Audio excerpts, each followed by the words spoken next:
മനോകാമനകൾ പൂർത്തിയാക്കി തരുന്ന ഒരു ഭഗവതിക്ക് മുന്നിലേക്ക് ദർശനത്തിനായുള്ള ഒരു നീണ്ട കാത്തിരിപ്പാണ് ഇപ്പോൾ. നേപ്പാൾ യാത്രയിൽ, നേപ്പാളിൽ നിന്ന് പോഖ്രയിലേക്കുള്ള യാത്രയിൽ, പോഖ്രയിൽ നിന്ന് തിരിച്ച് കാഠ്മണ്ഡുവിലേക്ക് വരുമ്പോഴും നമുക്ക് ഈ ഒരു യാത്ര ഗോർഖ എന്ന് പറയുന്ന ഒരു ജില്ലയുണ്ട്. ഗോർഖ എന്ന ജില്ലയിലെ ഗന്ദകി നദിയുടെ പ്രവിശ്യയിൽ വരുന്ന ഒരു പ്രദേശം. തൃശൂലി നദിയുടെ തീരത്ത് അന്നപൂർണയും ധൗളാഗിരിയും ഒക്കെ മലനിരകളും ചേരുന്ന ഒരു പ്രദേശത്ത് ഒരു ഭഗവതി ക്ഷേത്രമുണ്ട്. മനോകാമന ദേവി ക്ഷേത്രം എന്നാണ് പറയപ്പെടുന്നത്. ശരിക്കും കാഠ്മണ്ഡുവിൽ നിന്ന് പോഖ്രയിലേക്ക് പോകുന്നവർക്ക് മനോകാമന ദേവി ക്ഷേത്രം വളരെ പ്രധാനപ്പെട്ട ഒരു ക്ഷേത്രമാണ്. വളരെ ഏറെ നീണ്ട നേരം കേബിൾ കാറുകളിൽ സഞ്ചരിക്കാൻ പറ്റുന്ന ഒരു യാത്ര കൂടിയാണ്. അതുകൊണ്ട് തന്നെ വിനോദസഞ്ചാരികളും അതുപോലെ തന്നെ ഭക്തരും ഒരുപോലെ എത്തും. ഇന്നും ബലിയൊക്കെ അർപ്പിക്കുന്ന ഒരു ക്ഷേത്രവും. അവിടേക്കുള്ള യാത്രയുടെ ഒരു നീണ്ട ക്യൂവിലാണ് നമ്മളുള്ളത്. ആ നീണ്ട ക്യൂ എന്ന് പറഞ്ഞാൽ സാധാരണ ശനി ഞായർ ദിവസങ്ങളിൽ വളരെ വലിയ ക്യൂ ആയിരിക്കും. ഇന്നിപ്പോൾ ഒരു ചൊവ്വാഴ്ചയാണ്, എന്നിട്ട് പോലും ഇപ്പോൾ ഇവിടെ ഏകദേശം ഒരു 5000 പേരോളം ക്യൂവിലുണ്ട്. ഒരു വശത്ത് നമ്മൾ കയറി വരുമ്പോൾ തന്നെ ഇച്ഛേശ്വർ മഹാദേവ്, ഇച്ഛകളെല്ലാം പൂർത്തിയാക്കി തരുന്ന മഹാദേവൻ, അല്ലെങ്കിൽ ഇച്ഛകളുടെ ഈശ്വരനായ മഹാദേവൻ കുടികൊള്ളുന്ന കാണാം. ഇച്ഛകളുടെ ഈശ്വരൻ, മനോകാമനകൾ പൂർത്തിയാക്കി തരുന്ന ദേവി, ഇതൊക്കെയും നമുക്ക് വലിയൊരു ആശ്വാസം നൽകുന്ന കാര്യം തന്നെയാണ്. ഈ ആശ്വാസത്തെ അറിഞ്ഞുകൊണ്ടാണ് ഈ നീണ്ട ക്യൂ നിൽക്കുന്നത് എല്ലാവരും. അല്ലെങ്കിൽ ഇത്തരം നീണ്ട ക്യൂ ഒന്നും നിൽക്കാൻ ആർക്കും സാധിക്കില്ലല്ലോ. ജീവിതമാകുന്ന ഒരു വലിയ നീണ്ട യാത്രയ്ക്ക് പോലും നമ്മളിങ്ങനെ അക്ഷമരായി നിൽക്കുന്നത്, അല്ലെങ്കിൽ ചിലപ്പോഴൊക്കെ ക്ഷമയോടെ കാത്തു നിൽക്കുന്നത്, ചിലപ്പോൾ അക്ഷമരാകുന്നത് ഒക്കെ എന്തുകൊണ്ടാണ്? അവിടെ മനോകാമനകൾ തീർത്തു തരുന്നൊരു ഭഗവതി ഉണ്ട് എന്നുള്ള പ്രതീക്ഷ കൊണ്ടാണല്ലോ, അല്ലെങ്കിൽ ഇച്ഛേശ്വര ദേവൻ ഉണ്ടെന്നുള്ളത് പ്രതീക്ഷ കൊണ്ടാണല്ലോ. അപ്പൊ അതേ പ്രതീക്ഷയാണ് നമ്മൾ ഇവിടെയും ലൈൻ നിർത്തുകയാണ്. ആ കേബിൾ കാറിലേക്ക് കയറാനും ആ വലിയ ഉയരമുള്ള മലനിരകളിലേക്ക് പോകാനുമാണ് നമ്മുടെ ലക്ഷ്യം. ഞാൻ നടന്നു വരുമ്പോൾ ഭഗവതിയുടെ തന്നെ പല രൂപങ്ങൾ, തൃശൂലി മാതായുടെ പല പല രൂപങ്ങൾ കാണാം. ഈ രൂപങ്ങളെല്ലാം കണ്ടുകൊണ്ട് നമുക്ക് മനോകാമന ക്ഷേത്രത്തിലേക്കുള്ള യാത്ര ആരംഭിക്കാം.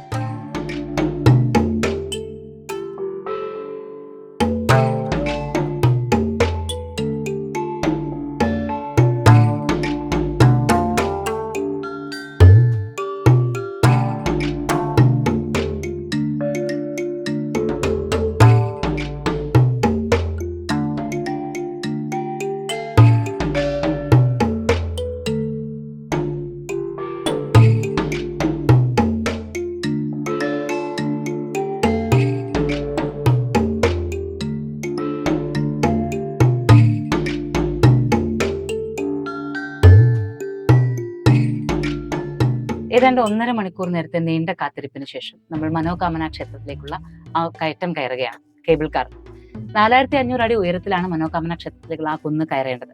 3.1 കിലോമീറ്ററോളം നമുക്കിങ്ങനെ കയറാനുണ്ട് കേബിൾ കാറിലൂടെയുള്ള യാത്ര. ശരിക്കും പറഞ്ഞാൽ നമ്മൾ തൃശ്ശൂലി നദിയെ കാണുന്നുണ്ട്. പിന്നെ ഇതിലൂടെ ട്രക്കിംഗ് ചെയ്യാനായിട്ട് മല കയറാനൊരു വഴിയുണ്ട്. ഏതാണ്ട് 3.5-4 മണിക്കൂറോളം മല കയറേണ്ടതുണ്ട്. അത് കഴിഞ്ഞ് പിന്നീട് നമ്മൾ കാണുന്നത് വനമാണ്. ധാരാളം വൃക്ഷങ്ങൾ തലയുയർത്തി നിൽക്കുന്ന വനത്തിലൂടെ. ഇത് അന്നപൂർണ മലനിരകളാണ്. അതുപോലെ തന്നെ ഈ മലനിരകൾക്ക് ധൗളാഗിരി എന്ന് പറയുന്ന പോലെ തന്നെ ചൈനയിലെ പ്രത്യേകമായ ഒരു പേരുണ്ട്. അതായത് ഈ മലകൾക്ക് അവർ പറയുന്നത് പച്ച ഊർജം എന്നർത്ഥം വരുന്ന രീതിയിലൊരു നാമമാണ് ഉപയോഗിക്കുന്നത്. അങ്ങനെ ശരിക്കും ഹരിതോർജം നിറഞ്ഞു നിൽക്കുന്ന വനത്തിലൂടെ നമ്മൾ മെല്ലെ മുകളിലേക്ക് കയറാണ് ഈ മനോകാമന ക്ഷേത്രത്തിന്റെ കാഴ്ചകൾ കാണാനായിട്ട്, മനോകാമന ദേവിയെ പ്രാർത്ഥിക്കാനായിട്ട്. കൂടുതലും ഈ ഒരു കേബിൾ കാറിലുള്ള സഞ്ചാരമാണ് ഇവിടേക്ക് വരുന്ന യാത്രികരെ കൂടുതലായി ആകർഷിക്കുന്നത്. പക്ഷെ മനോകാമന ദേവി എന്ന് പറയുന്നത് ഇവിടെ നിന്നിരുന്ന ഗോർഖ രാജവംശത്തിന്റെ രാജാവ്, ഗോർഖ രാജവംശത്തിന്റെ രാജാക്കന്മാരായ 2 രാജാക്കന്മാരെ പറയുന്നുണ്ട്. ഒന്ന് രാജാ ഷാ എന്നും പിന്നെ ഒരു പൃഥ്വി ഷാ എന്നും. ഇവർ രണ്ടുപേരുടെയും ആരാധനാമൂർത്തിയായിരുന്നു മനോകാമന ദേവി എന്നുള്ളതാണ്. ശരിക്കും നമ്മൾ ഉയരങ്ങളിലേക്ക് കയറുന്നു എന്നുള്ളതാണ്. കാരണം കുറച്ചു ദൂരം ചിലപ്പോൾ തന്നെ ചെവി ഇങ്ങനെ നമ്മൾ ഉയരങ്ങളിലേക്ക് കയറുന്ന പോലെ കാതിങ്ങനെ അടച്ചു തുടങ്ങും. അങ്ങനെ ഒരു കയറ്റം, ഒരു ഗംഭീരമായ ഒരു കയറ്റമാണ് നമ്മളിപ്പോൾ കയറിക്കൊണ്ടിരിക്കുന്നത്.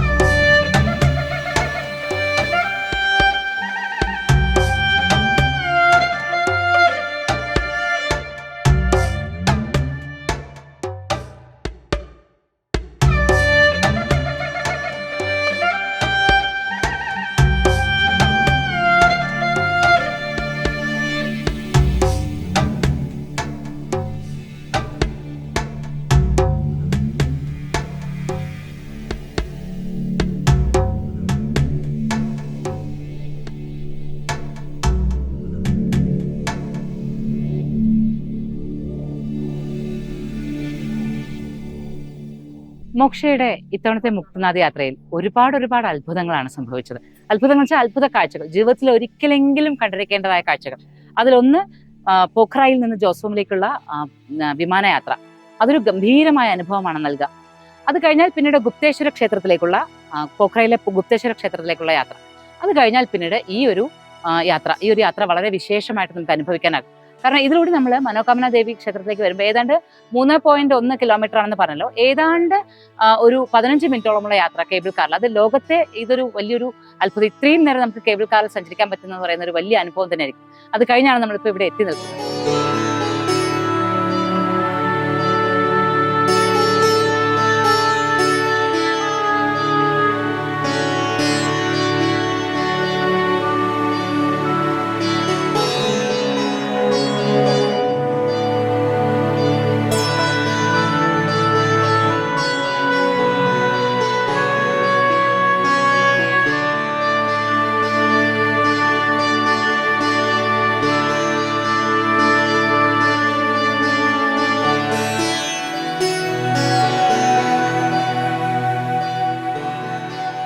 കേബിൾ കാറിൽ ഏതാണ്ട് 15 മിനിറ്റോളം യാത്ര ചെയ്തതിനു ശേഷം പിന്നീട് കേബിൾ കാറിൽ നിന്ന് ഇറങ്ങി 1 കിലോമീറ്ററോളം മല കയറിയാലാണ് മനോകാമന ക്ഷേത്രത്തിലേക്ക് നമ്മൾ എത്തുന്നത്.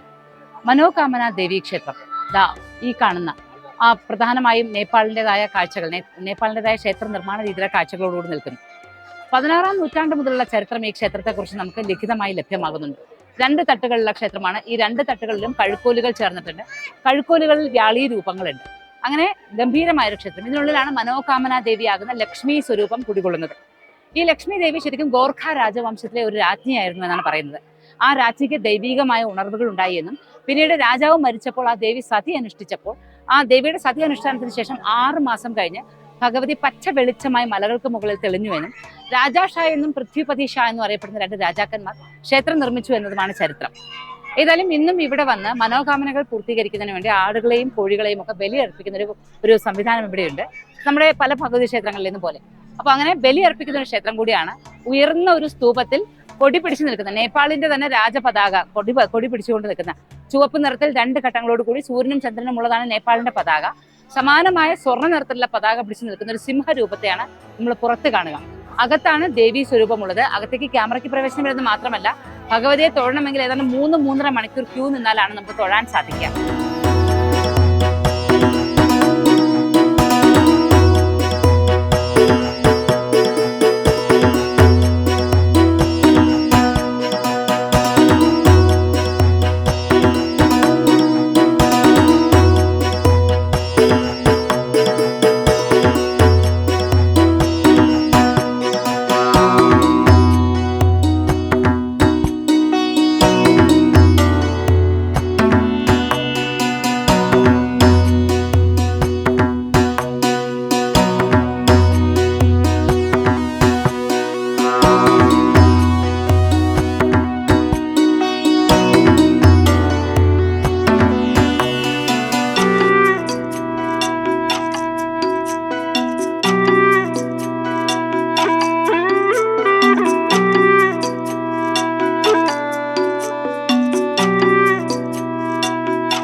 Moksha, Journey to the Self.